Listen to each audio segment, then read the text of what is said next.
ഒരിക്കലും നമുക്ക് മറക്കാൻ പറ്റില്ലല്ലേ കിരീടത്തിലെ ഈ രംഗം.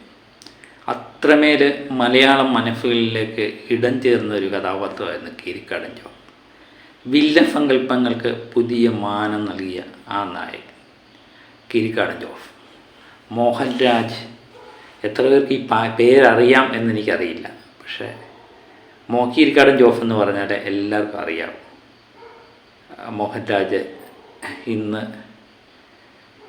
അന്തരിച്ചിരിക്കുന്നു എന്നുള്ളതാണ് നമുക്കറിയാൻ പറ്റുന്നത്. തിരുവനന്തപുരം കാഞ്ഞിരംകുളം വീട്ടിൽ വെച്ചാണ് അന്ത്യം സംഭവിച്ചത്. അദ്ദേഹത്തിന് കുറച്ച് ദിവസമായിട്ട് അസുഖബാധിതനായിരുന്നു. 300ഓളം സിനിമയിൽ അഭിനയിച്ച ഒരു അതുല്യ പ്രതിഭയായിരുന്നു കീരിക്കാടൻ ജോഫ്. കീരിക്കാടൻ ജോഫ് എന്ന് തന്നെ പറയാനായിരിക്കും താല്പര്യം. മോഹൻരാജ് എന്ന് എത്ര പേർക്ക് നമുക്കറിയും എന്ന് എനിക്കറിയില്ല. കിരീടത്തിലെ കീരിക്കാടൻ ജോഫ്. പലപ്പോഴും പല അമ്മമാരും തിയേറ്ററിൽ നിന്ന് കീരിക്കാടനെ ചീത്ത വിളിച്ചിട്ടുണ്ട്. കാരണം നമ്മുടെ സേതുമാധവൻ്റെ ജീവിതം തകർത്ത കീരിക്കാടൻ ജോഫ്. അതിലെ കഥാപാത്രം എനിക്ക് തോന്നുന്നു അത്രമേൽ മലയാള പ്രേക്ഷകർക്ക് ഒരു വില്ലൻ ലുക്ക് സമ്മാനിച്ച ഒരു നടനായിരുന്നു. എവിടെടി നിന്റെ മോൻ?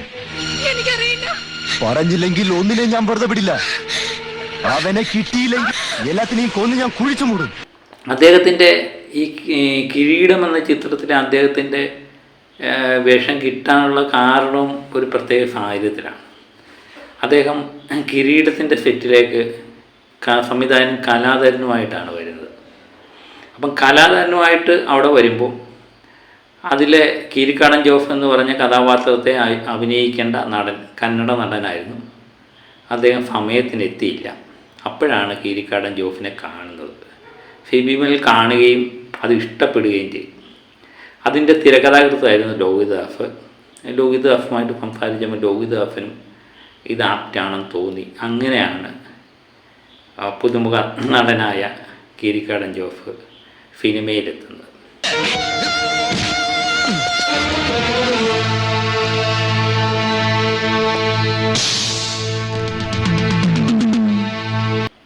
അദ്ദേഹം അതിനു മുമ്പ് തന്നെ പല ചിത്രങ്ങളിലും ചെറിയ ചെറിയ വേഷങ്ങൾ കൈകാര്യം ചെയ്തിട്ടുള്ള ഒരു നടനായിരുന്നു. അത് ഈ കള്ളൻ, ആണുങ്ങളെ നമ്പാതെ എന്ന് തമിഴ് ചിത്രങ്ങളിലൊക്കെ ചെറിയ റോളുകൾ ചെയ്തിട്ടുണ്ട്. അതുപോലെ തന്നെ 1988 ഇറങ്ങിയ മൂന്നാം മുറ എന്ന ചിത്രത്തിൽ വെള്ളിത്തിരയിൽ മലയാളത്തിൽ അഭിനയിച്ചിട്ടുണ്ട്.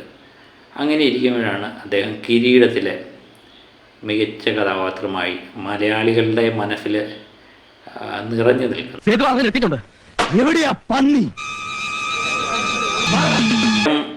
അസിസ്റ്റൻ്റ് എൻഫോഴ്സ്മെൻറ്റ് ഓഫീസറായിട്ട് ജോലി ചെയ്യുന്ന സമയമായിരുന്നു.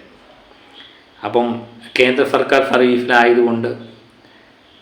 സർവീസിലായതുകൊണ്ട് അവിടുത്തെ അനുവാദത്തോടെ, മേലധികാരിയുടെ അനുവാദത്തോടെ മാത്രമേ പടത്തിന് അഭിനയിക്കാൻ പറ്റൂ എന്നുള്ളൊരു നിയമമുള്ള സമയമാണ്. നിയമം എപ്പോഴും ഉള്ളതാണ്. എന്നാലും അദ്ദേഹം പടത്തിനകത്ത് അഭിനയിച്ചു. സിനിമയിലുള്ള താല്പര്യം കൊണ്ട് സിനിമയിൽ അഭിനയിച്ചു. പക്ഷേ ചില സഹപ്രവർത്തകരായ ചില ഉദ്യോഗസ്ഥന്മാർ പാരവെച്ചു. പാരവെപ്പ് എല്ലാത്തിനും ഉള്ളതാണ്. അങ്ങനെ അദ്ദേഹത്തിൻ്റെ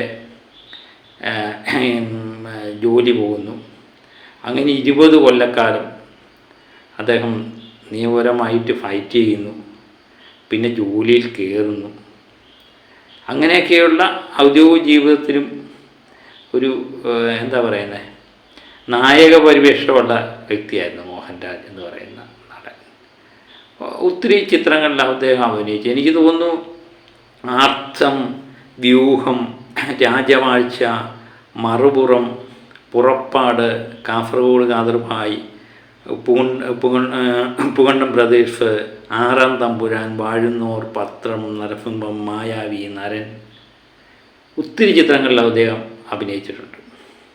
തമിഴിലും തെലുങ്കിലും ആയിട്ട് ഒത്തിരി ചിത്രങ്ങളിൽ അദ്ദേഹം അഭിനയിച്ചു. പിന്നെ 300ഓളം ചിത്രങ്ങളിൽ അദ്ദേഹം അഭിനയിച്ചിട്ടുണ്ട്. പക്ഷേ എനിക്ക് തോന്നുന്നു മലയാള പ്രേക്ഷകരുടെ മുമ്പിൽ മോഹൻലാൽ എന്ന് പറയുന്ന നടൻ്റെ ഒരു വില്ലൻ ആയിട്ട് ലാലേട്ടൻ നിറഞ്ഞാടിയ ചിത്രങ്ങളിലെല്ലാം വില്ലൻ പരിവേഷം മോഹൻരാജിന് തന്നെയായിരുന്നു. അദ്ദേഹത്തിൻ്റെ മോഹൻലാലിൻ്റെ ഒരു വില്ലനായിട്ട് അദ്ദേഹത്തെ കാണാൻ എല്ലാവർക്കും ഭയങ്കര ഇഷ്ടമായിരുന്നു. ലാലേട്ടനും മോഹൻരാജും തമ്മിലുള്ള ഇടി അപ്പോഴും നമ്മുടെ മനസ്സിൽ ആ പഴയ കിരിക്കടൻ ജോഫിനെ ആയിരിക്കും ഓർമ്മ വരുന്നില്ല.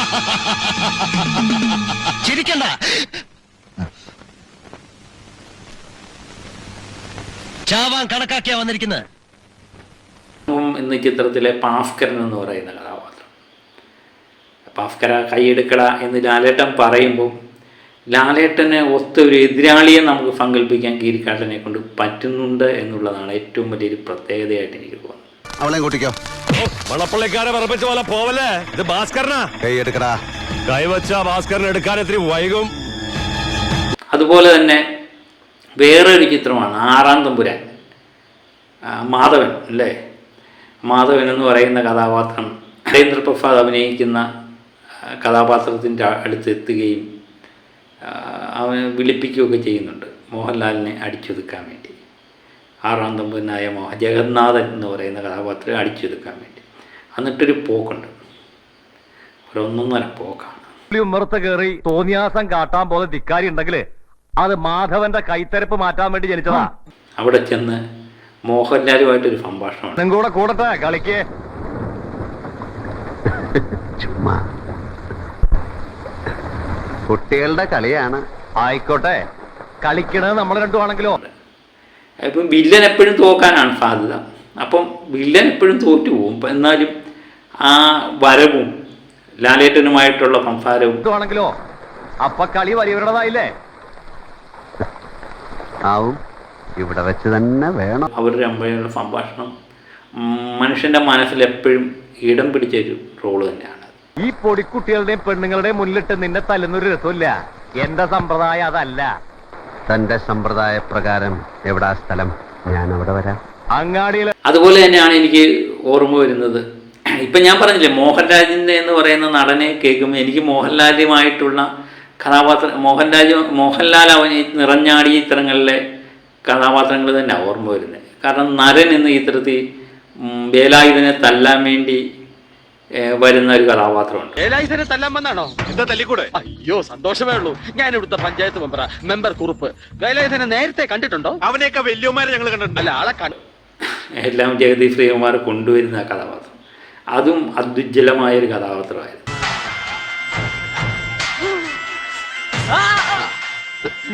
ഞാനാണ് വേലായുധൻ. ആർക്കാണ് പരാതി? എന്താണ് പരാതി? എനിക്ക് പക്ഷേ ഓർമ്മയിൽ എന്നും തങ്ങി നിൽക്കുന്ന ഒരു കഥാപാത്രം എന്ന് പറഞ്ഞാൽ കിരീടത്തിലെ കഥാപാത്രവും ലാലേട്ടനുമായിട്ട് ചേർന്ന് അഭിനയിക്കുമ്പോഴുള്ള കഥാപാത്രങ്ങൾ. ഒത്തിരി ചിത്രങ്ങളിൽ അദ്ദേഹം അഭിനയിച്ചിട്ടുണ്ട്. അർത്ഥം, വ്യൂഹം, രാജവാഴ്ച, കാസർഗോഡ് കാതർബായി, അങ്ങനെ ഒത്തിരി ചിത്രങ്ങളിൽ അഭിനയിച്ചു. 300ഓളം ചിത്രങ്ങളിൽ അഭിനയിച്ചു എന്ന് പറയുന്നത് നിസ്സാര കാര്യമല്ല. പക്ഷേ എൻ്റെ മനസ്സിൽ നിറഞ്ഞു നിൽക്കുന്ന ചിത്രങ്ങളാണ് ഞാൻ പറഞ്ഞത്. അത് അനേകം ചിത്രങ്ങളിൽ അല്ലേ അഭിനയിച്ചൊരു വ്യക്തി. പലപ്പോഴും വില്ലൻ സങ്കല്പങ്ങൾക്ക് പുതിയൊരു മാനം കണ്ടെത്തിയ മോഹൻരാജ് ഇന്നൊരു ഓർമ്മയായി മാറി എന്നുള്ളതാണ്. അദ്ദേഹത്തെപ്പറ്റി ഒത്തിരി നാളായിട്ട് അദ്ദേഹത്തെപ്പറ്റി വയ്യാതിരിക്കുന്നു എന്നൊക്കെ ഉള്ളത് വാർത്തകൾ നമ്മൾ കേട്ടായിരുന്നു. പക്ഷേ ഇത്രമേൽ ഈ സിനിമയിലൊന്നും സജീവമല്ലാത്തതുകൊണ്ട് അദ്ദേഹം ലാസ്റ്റ് അഭിനയിച്ച ചിത്രങ്ങൾ എന്ന് പറഞ്ഞാൽ ഈ ചിറകൊടിഞ്ഞ കിനാക്കളും റോഷാക്കുമാണ്. മമ്മൂട്ടിയുടെ റോഷാക്കിലുമാണ് അദ്ദേഹം ലാസ്റ്റ് അഭിനയിച്ച ചിത്രം. അങ്ങനെ ഞാൻ പറഞ്ഞില്ലേ മലയാളത്തിന് ഒരു പുത്തൻ വില്ലൻ സങ്കല്പം നന്ന മോഹൻരാജ് നമ്മളെ വിട്ടുപോകുന്നു. അദ്ദേഹത്തിൻ്റെ ഈ കലാകാരന്മാരെ സംബന്ധിച്ച് ഏറ്റവും വലിയൊരു പ്രത്യേകത എന്ന് പറഞ്ഞാൽ ഇവരൊക്കെ മരിച്ചു പോയാലും ഓർമ്മയായാലും അവർ നമ്മളുടെ സിനിമയിലൂടെ ജീവിക്കുന്നു എന്നുള്ളതാണ് ഏറ്റവും വലിയൊരു പ്രത്യേകത. പല നടന്മാരും മരിച്ചു പോയെങ്കിലും നമ്മൾ ടി വിയിലൊക്കെ കാണുമ്പോൾ ഇപ്പോഴും നമ്മുടെ അടുത്ത് ജീവനോട് ഉണ്ട് എന്ന് തന്നെ നമുക്ക് തോന്നുന്നു. അതാണ് കലാകാരന് പറ്റിയ ഏറ്റവും വലിയൊരു നേട്ടമായിട്ട് എനിക്ക് തോന്നുന്നത്. അദ്ദേഹം അഭിനയിച്ച ചിത്രങ്ങളിലൂടെ എന്നും ജീവിക്കും. അദ്ദേഹം ജീവിക്കുന്നതിനായിട്ട് മലയാള മനസ്സുകളിൽ ഞാൻ പറഞ്ഞില്ലേ ഒറ്റ ചിത്രം മതി, ഇവരെ ഒറ്റ ചിത്രത്തിന് അഭിനയിക്കേണ്ട, കിരീടത്തിലെ കീരിക്കാടൻ. അതാണ് ഈ മോഹൻരാജ് എന്ന് പറയുന്ന നടൻ്റെ മലയാള പ്രേക്ഷകരുടെ മനസ്സിലുള്ള ഐഡൻറ്റിറ്റി.